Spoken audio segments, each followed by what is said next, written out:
na lang doon. Kasi talagang yung bahay nila, grabe, talagang napakahirap ng buhay. Talagang masasabi mo sa sarili, Lord, paano pa kami nakakapagreklamo sa may mga taong katulad nila?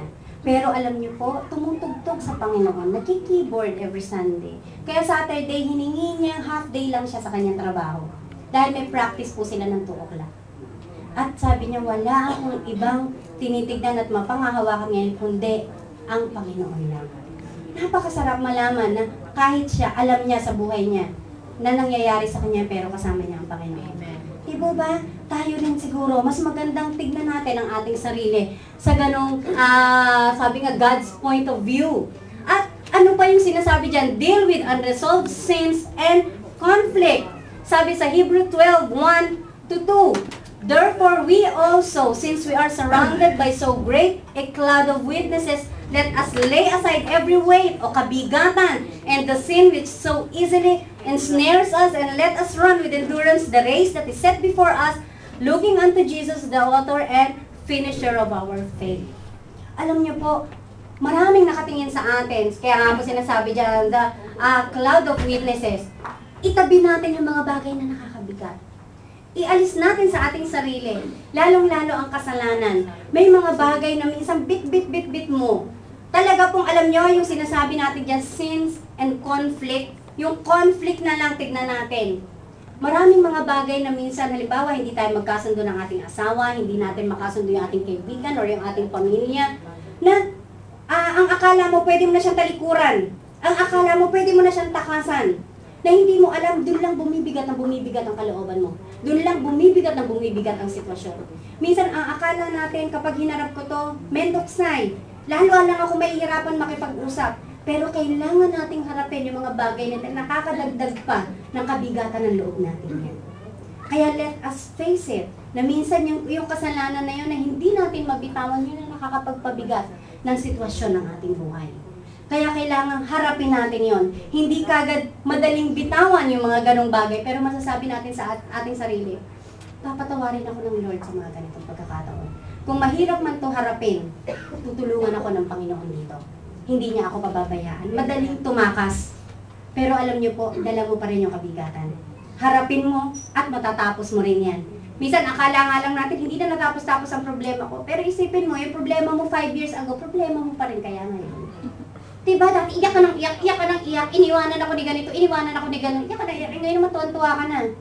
Diba, hindi mo alam na yung mga bagay na kung hindi mo hinarap yan, hindi mo yan malalampasan. At hindi ka nag-iisa dahil si Lord hindi ka pababayaan. Yun lang po yung napanghawakan ko doon. Sabi ko nga noon sa mga friends ko, alam niyo po, may kaibigan ako 3 years nagpunta sa Amerika because of depression. Nagpaloko siya doon sa anti-depression. No?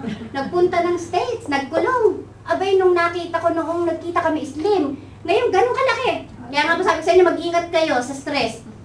Ang laki-laki talaga niya. Ngayon na nasa first fitness first pala sa Schumer. Nagtatakbo. Sabi ko, ano nangyari sa'yo? Sabi niya, na-depress kasi ako eh. Oo, sabi ko, buti gumaling ka na. Alam niyo, sabi niya, nakakita daw siya ng church sa States. Sabi daw ng pastor, it's only in the mind. Aba, yun lang ang naisip niya. It's only in the mind. Ibig sabihin, iniisip ko lang pala to. Alam niyo po, nung umuwi na siya ng Pilipinas, sabi niya, magtaguman ako na magtago, walang mangyayari. Isa lang pala yung naging resulta or naging sagot sa problema niya. Walang iba kundi si Lord. It's only in the mind. Sabi niya, si Lord kasama ko. Kailangan harapin ko to. Hindi ko pa pwedeng hindi harapin to. Hindi ko po sinasabing lahat ng depressed ganun kadali. No. Maraming dumadaan ng hirap. Kaya nga po, before tayo makarating sa depression, let's face it, na ang stress hindi sakit. Kaya kailangan harapin na natin yan. Stress pa lang, harapin na natin yan. At ano pa yung sinasabi ng Lord sa atin? We must redeem our time. In Ephesians 5:15-16, sabi, be very careful then how you live, not as unwise but as wise, making the most of every opportunity because the days are evil. Alam niyo po yung redeem our time, bawiin mo naman yung nasayang na oras at ibig sabihin, ang oras na sasayang. Kapag hindi mo yan pinanghawakan ng maayos na sasayang na oras, dahil maraming mga bagay na ngayon mo lang magagawa. Di ba? Pag bata ka, sabi ko nga noon, yung mga kaibigan ko noon, pag nagbe-beach, naka 2-piece. No, ako hindi. Dala ko na yung mga anak ko, nag-aalaga na ako. Tapos sabi lang, hindi, makapagpalaki ka, magagawa mo rin. Sige nga, subukan niyo magtupis kaya ngayong 40 ka na. Di ba? Maraming mga bagay nagagawa lang pagbata. Kaya wag niyo pong sayangin ang panahon. Kaysa naggagaganong ka dyan, nag-iisip ka, anong gagawin ko. Sabi, redeem your time, sayang ang panahon. Wag nating sayangin ang oras. Meron pong isang maganda akong nabasa. Sabi, 3 stages of life. Teens, you have all the time and energy but no money. Pag medyo matanda-tanda ka na, workers, you have the money and energy but no time. Pag oldies ka na, you have all the time and money but no more energy. Sige. Sayangin mo yung isang part ng buhay mo. Paano na ngayon ang gagawin mo? Diba? Sasabihin mo, hindi, pag magkaedad ako, gagawin ko din, hindi mo na yung kaya. Subukan nyo kayang magpunta sa mga disco ngayon. Hindi na kayo makakasayaw. Pag isang kanta lang, uupot at iinom ka na lang sa bar. No? Ganun yun. Kapag sinayang natin ang oras natin, okay yan, sabihin mo, nai-stress ako, ayoko lumabas ng bahay, dito lang ako. Sayang. Sayang. Kasi po, pag tumanda ka na, sabihin mo, ay salamat natapos na yung trabaho ko, hindi ka na rin genki.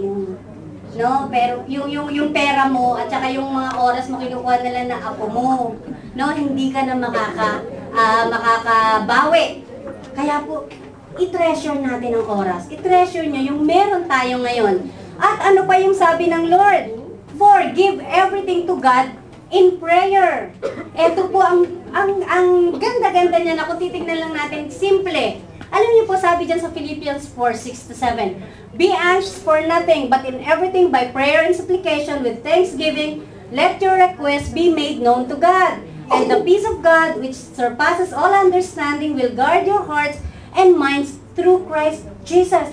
Alam niyo po ang nagagawa ng prayer, kaya po ako natutuwa. Katulad po kanina, nung tumayo yung MC natin dito, sabi, let us pray doon sa Israel, kung ano yung nangyayari sa kanila. Alam niyo po, ang maganda po sa prayer, pag ikaw ay nanalangin at itinaas mo na sa Panginoon yan, ang kapalit niyan, peace. Parang ang nasa heart mo, tinaas ko na sa Lord, kikilos na ang Panginoon. Ganun po yun. Hindi tayo, we are not waiting na si Lord talagang kikilos, ganito, ganyan. Kasi si Lord may sarili siyang will. May sarili siyang kalooban.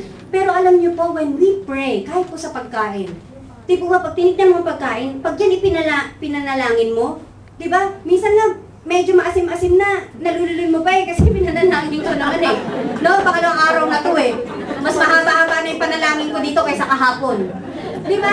Pag pinag-pray mo, na-aansin ka. Amen. Na-feel mo na parang okay to Ganun po yung power of prayer. Ang power of prayers na bibigyan ng peace yung nagpe-pray. Because God is powerful.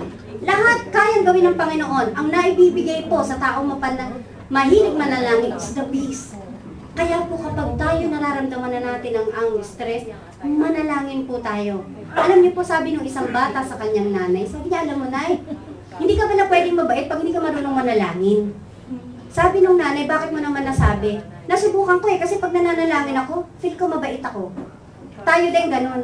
Pag nanalangin ka, feel mo mabait ka, tapos ka na. Sabihin, ay nanalangin ako. Okay na ako, Lord. Gagawin ko na lahat ang gusto ko. Pero once na hindi ka manalangin, o kaya nakalimot kang manalangin, di ba hindi mo alam kung anong gagawin mo? Minsan nga yung pagkain, hindi mo na malulun Ay, hindi ko na pala na ipanalangin ito. Alam niyo po, because prayer gives peace. Sabi nga dyan, yung peace that surpasses all understanding, yung peace na hindi mo